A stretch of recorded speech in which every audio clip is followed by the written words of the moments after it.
अस्सलाम। तो फिर आज जो है हम इंटरमीडिएट की ग्रामर के बारे में बात करेंगे इंशाल्लाह ताला। Let's spend some time on understanding the basic of grammar. ठीक है ना, कोई बहुत ज्यादा मुश्किल नहीं है, ये कोई ब्रेन सर्जरी नहीं है। आप तवज्जो से पढ़े। दो तीन दफा अगर आपको देखना पड़े, आप दो तीन दफा देख लीजिएगा इस वीडियो को। आप जब देख लेंगे तो इंशाल्लाह ताला most of the questions you will have in your either first year or second year intermediate exam, you will be able to pass that.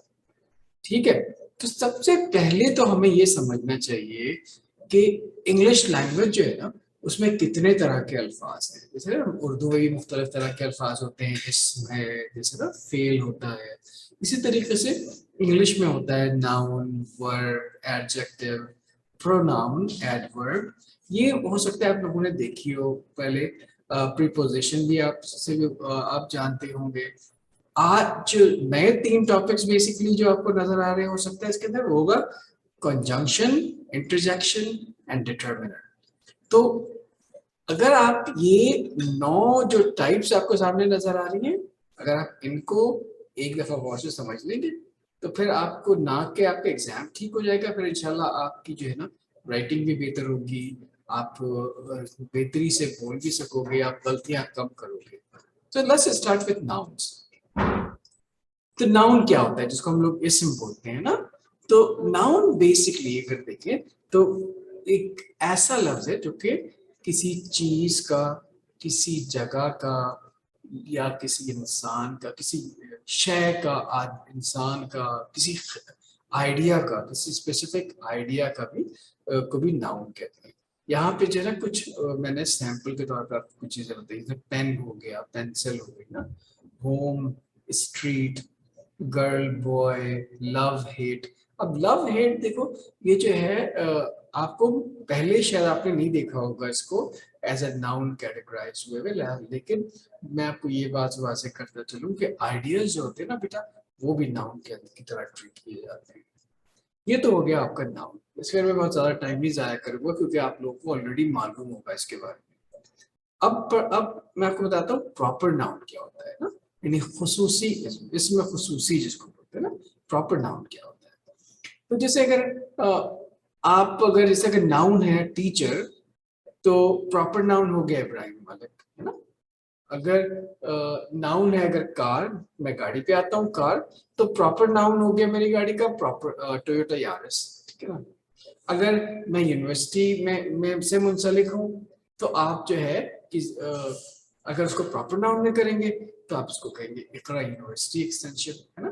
तो ये नाउन और प्रॉपर नाउन का डिफरेंस है। तो अगर आप इसी को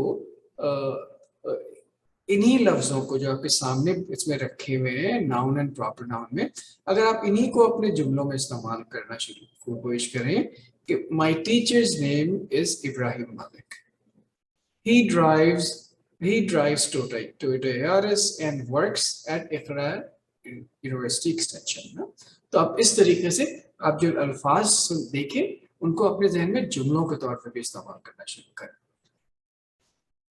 मैं आपको कुछ क्विज़ेस बताऊंगा नाउन्स के बारे में। Let's move on to verbs. ठीक है। वर्ब्स क्या होते हैं? ये फेल जिसको बोलते हैं ना, कोई एक्शन जिसमें हो रहा होता है। जैसे ना आपने खाना खाया, खाना खाने का जो अमल है वो वर्ब ऑफ फेल है ना। लेकिन उसी तरीके से ना अगर आप ख्वाब देख रहे हैं तो वो भी एक अमल है ना? तो वो भी एक उसके अलावा अगर जैसे आप सो रहे हैं या जंपिंग अप एंड डाउन, या आप सो रहे हैं ना, और या आप कोई चीज फील कर रहे हैं, तो वो भी है। इनके अल्फाज के अंदर ना आप ये देखिएगा कि इसमें कुछ खास बात ये होती है कि ये टाइम और ड्यूरेशन दोनों चीजें बता भी इंडिकेट कर सकता है कि जो फेल है वो माजी में हुआ था, जो काम जिसकी हम बात कर रहे हैं क्या वो माजी में हो चुका है, या अभी हो रहा है, या होने वाला है इस मुस्तकबिल के अंदर। राइट। तो इस तरह की भी आपको जैसे ईट, एट, ईटिंग, ईटन, राइट, ये सारी मुख्तलिफ उसकी एग्जाम्पल्स हो गए। उसके अलावा आप क्या एग्जाम्पल देना चाहेंगे? Run, ran, running for example ना, अगर आप इसको देखें रन, तो रैन यानी माजी के अंदर अगर रनिंग, राइट। ये चीजें अगर आप देखें तो आपको इसी तरीके से मुख्तलिफ अपने जहन से भी अल्फाज निकाल करके इस तरह प्रैक्टिस कीजिए, ठीक है। Let's move on to adjectives. Adjectives क्या होते हैं? ये वो अल्फाज होते हैं जो कि आपकी बात में या तो इंटरेस्ट पैदा करने के लिए इस्तेमाल किए जाते हैं, या उसकी मीनिंग को ज्यादा उभारने के लिए इस्तेमाल किए जाते हैं, या आपकी की जो इमेजिनेशन है उसके लिए इस्तेमाल किए जाते हैं। अगर मैं आपसे ये कहूँ कि आसमान आसमान जो है वो नीला आसमान है ना, नीला आसमान, तो आपके जहन में आसमान तो समझ गए आप, लेकिन वो जो नीला था, अगर मैं ये कहूँ कि क्लाउडी स्काई, तो ये जो क्लाउडी है ना, ये एडजेक्टिव हो गया। अगर जैसे मैं कहूँ आज का दिन आज बहुत गर्मी है, या आज बहुत सर्दी है, या हवा बहुत चल रही है ना, तो ये जो चीजें जो आइडेंटिफाई कर रही हैं किसी अमल को, जो आपको एक्यूरेटली स्टेटमेंट को समझने में मदद दे रही हैं, ये जो है उनको बोलते हैं एडजेक्टिव्स, ठीक है। जैसे प्रिटी है, अगली है, चीप है, एक्सपेंसिव है। A bottle of water is very expensive. A bottle of water is very expensive, right? So now I know that it costs more than I expected to cost, right? तो ये हो गया आपके adjectives, ठीक है। अब आते हैं हम प्रोनाउंस के अंदर। तो प्रोनाउंस क्या होता है? अच्छा, प्रोनाउंस जो है ना, उसको समझने के लिए सबसे पहले आप ये भी देखें कि मैं आपको एक थोड़ा सा डिफरेंस बता दूंगा कि अंग्रेजी में और उर्दू के प्रोनाउंस के अंदर में क्या होता है। एग्जाम्पल प्रोनाउंस की जैसे आई या वी, जैसे मैं, हम, है ना, यू।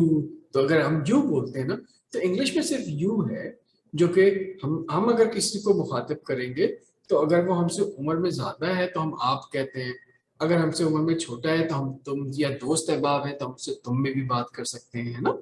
लेकिन क्योंकि अंग्रेजी के अंदर यू जो है वो दोनों बुजुर्गों के लिए भी और बच्चों के लिए, वो हर एक के लिए समान होता है। तो इसमें जो है हमारा कोई पोजीशन की आइडेंटिफिकेशन नहीं हो रही है।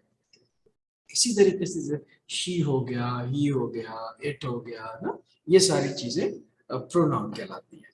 अब देखिए ना, अगर आप प्रोनाउन के बगैर आप जुमला बोल तो सकते हैं, लेकिन बड़ा मुश्किल होता है, ठीक है ना।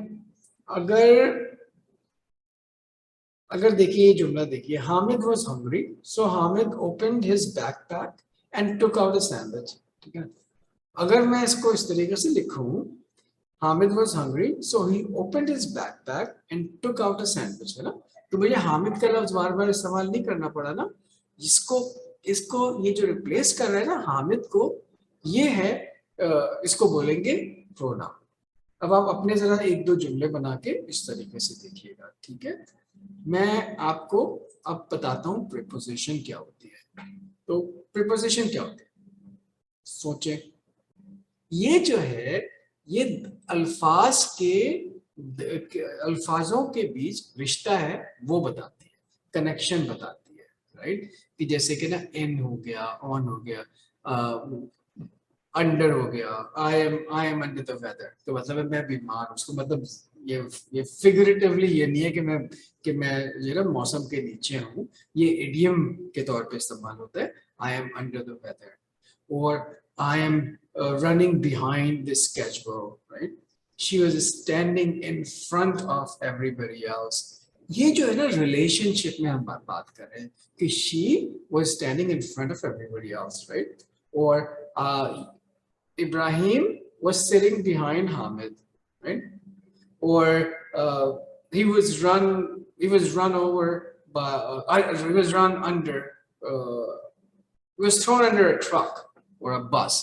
ये भी एक अदर इडियम है अंग्रेजी का ना। तो आप प्रीपोजिशन को इस तरीके से देखिएगा। अब अगर आपको मैं ये एडवाइस करूंगा कि अगले जो मैं आपको कुछ क्वेश्चंस दे रहा हूँ, आप इनको पॉज करें अपनी वीडियो को इस वक्त, और इनको आंसर करने की कोशिश करें, और जैसे ही आपके आंसर हो जाते उसके बाद फिर दोबारा आप शुरू कर लीजिएगा अपनी वीडियो को, ठीक है।